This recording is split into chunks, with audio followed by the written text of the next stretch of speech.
Salut à tous les amis, j'espère que vous allez bien. On se retrouve aujourd'hui mercredi 24 juin 2026 pour une nouvelle vidéo. On va évoquer évidemment le dossier Julián Álvarez avec les dernières informations. Hier, réunion de l'Atlético, déclaration officielle de Gil Marín, le président de l'Atlético, sur le sujet. Il y a eu beaucoup de choses. On va essayer de trouver un petit peu ce qui va se passer lors des prochaines heures. Bref, installez-vous tranquillement. N'hésitez pas à mettre un petit like, à commenter, à partager, à booster la vidéo, c'est super important pour le référencement. N'hésitez pas non plus à vous abonner sur ma chaîne Twitch, mais également sur YouTube, Twitter, etc. N'hésitez pas, un petit commentaire, c'est gratuit, un abonnement aussi, ça fait toujours plaisir. Bon, on y va, on débute sans trop attendre. Hier, après évidemment les déclarations de Julián Álvarez, il était attendu que l'Atlético de Madrid s'exprime. Eh bien, c'est Gil Marín. Alors, comment ça s'est passé ? Déjà, hier, l'Atlético s'est réuni aux alentours de 18h dans leur staff, avec leur staff. Il y avait notamment Matteo Alemany, il y avait Oscar Mayo, directeur de la communication de l'Atlético, et il y avait, bref, tout le monde. Toute l'équipe dirigeante de l'Atlético était réunie pour mettre en place une stratégie de communication et ensuite voir un petit peu ce qui va se passer. Alors, communiqué officiel ensuite de Gil Marín, le président de l'Atlético, auprès de l'agence EFE. L'agence EFE, c'est une agence de presse en Espagne. Il explique qu'effectivement, il est très triste parce que c'était pas le moment pour Julián Álvarez de s'exprimer par rapport à ça. C'était plutôt le moment de Lionel Messi et de l'Argentine. Il explique aussi qu'il est très déçu que le joueur exprime cela publiquement et qu'il est vrai que le joueur a bien parlé avec lui pour lui dire qu'il voulait partir, alors que je le rappelle, il y a quelques semaines, lors de différents communiqués de presse, l'Atlético avait dit que c'était pas vrai, il faut le rappeler. Le joueur était obligé de venir s'exprimer publiquement pour mettre l'Atlético face à la réalité, un joueur qui demande de partir. Dans le communiqué de presse de Gil Marín, il explique que le Barça a l'habitude de faire ça. Le Barça l'a déjà fait l'année dernière avec l'Athletic Club, sauf que je le rappelle, l'année dernière, Nico Williams ne s'était pas exprimé publiquement. Nico Williams voulait venir, puis il a changé d'avis au dernier moment, et le Barça n'avait pas la garantie de l'inscrire. Aujourd'hui, c'est différent. Le Barça peut inscrire Julián Álvarez n'importe quand. Donc ça, c'est quand même un élément super différent. Et c'est d'ailleurs pour cela, vu les garanties que le Barça lui a mis en place, que le joueur a décidé de s'exprimer, surtout se sentant trahi par la direction de l'Atlético, qui n'a pas respecté sa parole. Ensuite, lors du communiqué de presse, il explique que le Barça ment à tout le monde, aux fans, aux joueurs, et n'a pas les capacités économiques, pour faire simple, pour faire une telle opération. Alors pourquoi il dit ça ? Il dit ça parce que le Barça, vous le savez, a proposé 100 millions d'euros il y a à peu près 3 semaines pour recruter Julián Álvarez. Ces 100 millions d'euros ont été vus par l'Atlético comme une proposition irrespectueuse, parce qu'ils estiment que pour le prix, c'est pas assez élevé. Pour les modalités de paiement, puisque le Barça voulait payer le transfert en 6 fois, je le rappelle, c'est normal de payer un transfert en plusieurs fois. Mais ils estiment que c'est pas assez, que les modalités de transfert non plus ne sont pas bonnes, et qu'en plus de cela, ils estiment que ça a été un manque de respect d'avoir contacté le joueur plutôt que de les avoir contactés au départ. Et donc ensuite, ils ont bien répondu à l'offre du Barça en disant « Merci, mais le joueur n'est pas à vendre ».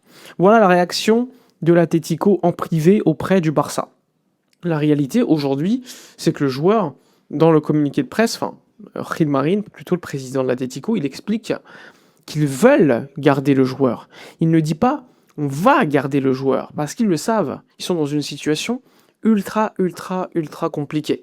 Il explique qu'ils ne veulent pas transférer les droits de Julián Álvarez. La situation aujourd'hui, elle est difficile pour l'Atlético parce que les fans ne veulent plus en entendre parler. Les fans veulent une vente et les fans veulent que le joueur parte. Aujourd'hui, Julián Álvarez, il est plus probable aujourd'hui qu'il parte qu'il reste.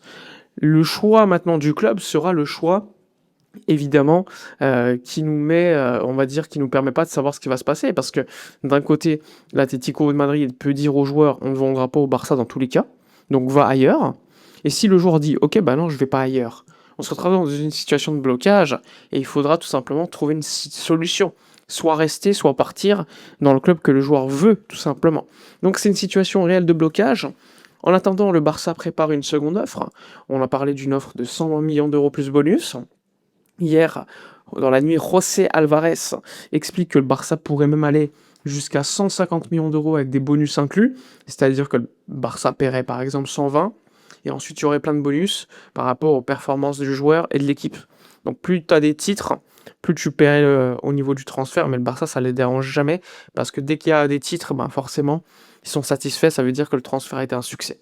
Donc ça c'est la seconde offre que le Barça prépare. Mais je le rappelle, l'Atlético, la posture officielle, c'est toujours la même, hein. On ne vend pas le joueur, on ne veut pas vendre le joueur. Mais est-ce qu'on va le vendre? Eh bien, l'Atlético pourrait être poussé à le faire. Alors, il y a un article ce matin qui est sorti de Mundo Deportivo, qui explique que l'Atlético pourrait éventuellement laisser le joueur en tribune pendant toute la saison, mais ça n'a pas de sens en réalité parce que tu vas dévaloriser ton joueur, donc c'est jamais positif de prendre une telle décision. Et au sein de cet article, on explique autre chose qui est assez intéressante.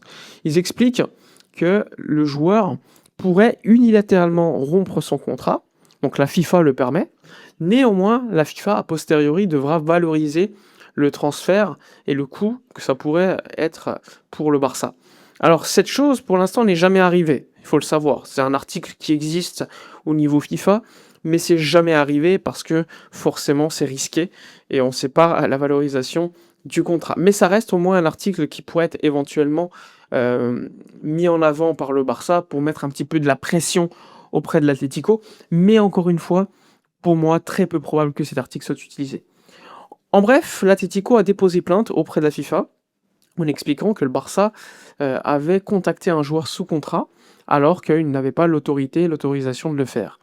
Évidemment, il n'y aura pas de sanction, c'est du classique, il faut ramener des preuves, l'Atlético vraisemblablement n'en a pas, ils le savent que c'est le Barça qui a appelé le joueur, etc., mais il faut des preuves factuelles, et encore une fois, la sanction, elle est de 300 euros au pire. Mais encore une fois, la FIFA n'est pas compétente pour gérer de telles choses, parce que on parle de deux clubs espagnols. Lorsqu'il s'agit de deux clubs espagnols, c'est la fédération espagnole qui est compétente et non la FIFA. Donc ça n'a pas grand sens de la part de l'Atlético de le faire, à part au niveau de la communication pour montrer à tout le monde que le club n'est pas vendeur. Aujourd'hui, la situation, elle est simple. Hier, par exemple, tu as le cousin et le frère de Julián Alvarez qui like des posts par rapport à la volonté du joueur de signer au FC Barcelone. En bref, c'est un sacré bordel. Et comme je vous l'ai dit hier, il y a une réunion de l'Atlético de Madrid au niveau de direction. Ils sont très énervés, hein, évidemment, auprès du FC Barcelone, parce qu'ils le savent, ils sont désormais acculés. Alors c'est vrai qu'ils ont le choix par rapport au contrat du joueur, rester, le vendre à un club, évidemment. C'est toujours le souhait lorsque ton joueur phare veut quitter ton club. Maintenant, ils sont dans une stratégie de vouloir, entre guillemets, maximiser le prix de transfert. Ce qui est logique en cas de départ. Rappelez-vous la promesse donnée aux joueurs de vouloir le transférer et de faciliter tout ça en cas d'offre honnête. Pour l'instant, cette offre honnête, pour eux, elle n'est pas arrivée. Leur communication est très agressive auprès des autres clubs.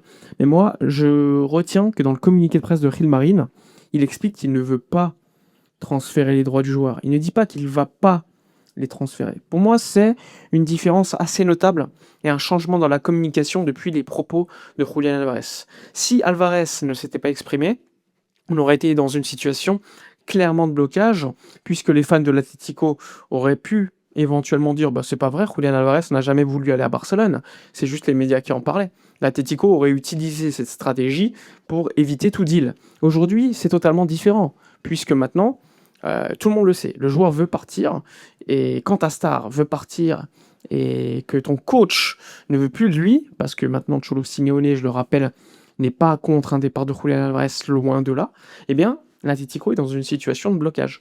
Au lieu d'être malin et d'avoir éventuellement réglé tout cela avant, l'Atlético aurait pu valider le transfert de Bernardo Silva, de Cucurella.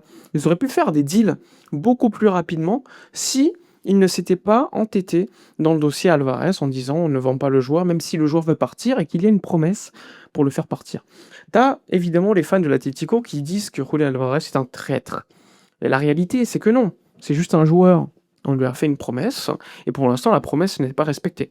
Et évidemment que, du coup, celui qui agit, on va dire, de manière malhonnête, c'est pas le joueur qui exprime publiquement, sa volonté de départ, hein. C'est l'Atlético qui lui a promis de faciliter son départ et pour l'instant, ils ne respectent pas leurs paroles. Donc c'est plutôt l'Atlético qui n'agit pas en honnête personne et les fans de l'Atlético qui, eux, ne veulent que voir leur intérêt perso, ce que je peux comprendre en tant que fan, eh bien, sont clairement hypocrites et malhonnêtes. Parce que je le rappelle, lorsqu'il s'agit de discuter avec un joueur avant de discuter avec un club adverse, l'Atlético le fait sans problème. Ils l'ont fait avec Julián Alvarez il y a 2 ans, lorsqu'il fallait le signer de City.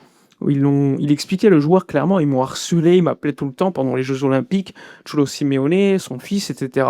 Alors qu'il n'avait pas discuté encore avec Manchester City. Donc en gros, c'est que quand ça les arrange. Et ça, je trouve ça absolument ridicule et pas digne d'un club comme l'Atlético qui déjà, au niveau de la communication, s'est montré assez ridicule, que ce soit auprès du Barça, mais également auprès du Real. La situation, elle est claire. Même s'ils veulent le vendre au PSG et Arsenal, le joueur, il te dit non, j'ai envie de partir à Barcelone. Qu'est-ce que tu fais en tant que club? Tu le bloques et tu gardes un joueur qui veut absolument se barrer? Ou, tout simplement, tu le vends et tu essaies de faire un bon transfert et de le remplacer? Bah pour moi, l'opportunité numéro 2 est la plus intéressante pour le club. Parce que d'un côté, tu te fais du cash et tu ne dévalorises pas le joueur, surtout que tu te fais du cash sur un joueur qui, pour moi, ne vaut pas ce prix, je le rappelle. Ou tu gardes un joueur, tu le dévalorises, il n'est pas content d'être là, c'est une mauvaise ambiance, il va pas tout donner, son coach ne veut plus le voir. C'est une situation pour moi qui est simple, claire comme de roche, tu dois le vendre. Et donc je pense que l'Atlético aujourd'hui, je pense, hein, je le rappelle, c'est pas une information, je pense que l'Atlético va devoir changer de stratégie et va devoir accepter la vente du joueur. Maintenant, il faudra voir, évidemment, s'ils vont le vendre à Barcelone, qui est la destination favorite du joueur. Ils peuvent également se baser sur l'offre du Real en disant hop, hop, hop, il y a le Real qui nous a offert 150, votre offre, elle est bien gentille, mais si on voulait, on l'accepte plutôt du Real.